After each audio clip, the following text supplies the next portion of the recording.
I got the first Locky two-step and Locky Trinity for 2024 locked and loaded for you guys for this UFC Vegas 84 card. Just a quick note, if you're looking for breakdowns for LFA 174, which goes down on Friday, you can find those directly on the Patreon page. Check the link in the description below for that. Also, what you can find on that Patreon page is a new piece of content I'm going to be dropping on a weekly basis. You can get a sneak peek of it on my Instagram, or you can just check out the Patreon page. It is called the Parlay Party. If you're on this page and watching this video, that means you already like parlays, and I got 5 more parlays that I'll be dropping on a weekly basis. One for plus 100, one for plus 200, plus 300, plus 400, and plus 500 every single week. Make sure you guys check it out. The Parlay Party link for that is in the description below on the Lock of the Night Patreon page. All right. Let's get right into the Locky two-step for UFC Vegas 84. First step up is going to be in the first fight of the night between Joshua Van as he takes on Felipe Bunes.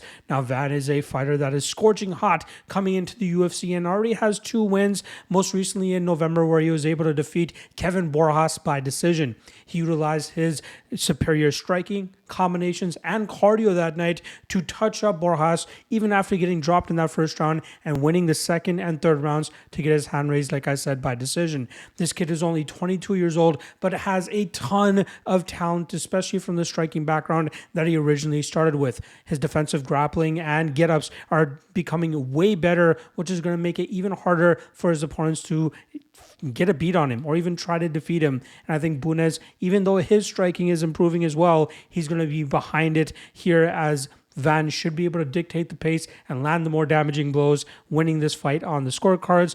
As long as he wins, he cashes the first step of the Locky two-step. The second step that I got for you guys is going to be in the co-main event, where we got Manel Kape taking on Matthias Nicolau in a rematch of a fight that took place back in 2021. And that was a night where Nicolau picked up a split decision, which is quite controversial amongst the MMA fan base. And now Manel Kape has a chance to go out there and right the wrong of that night. He is far superior than he was 2 years ago or 3 years ago at this point in time.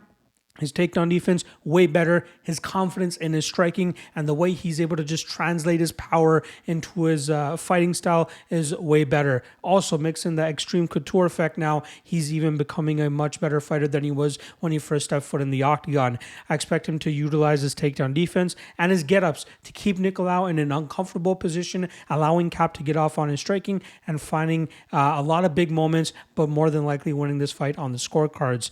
And that should cash the Locky two-step, which currently comes in at plus 111. Now, remember, I dropped this for the Patreon folks on Monday, and I believe the line is slightly worse now if you were to get it.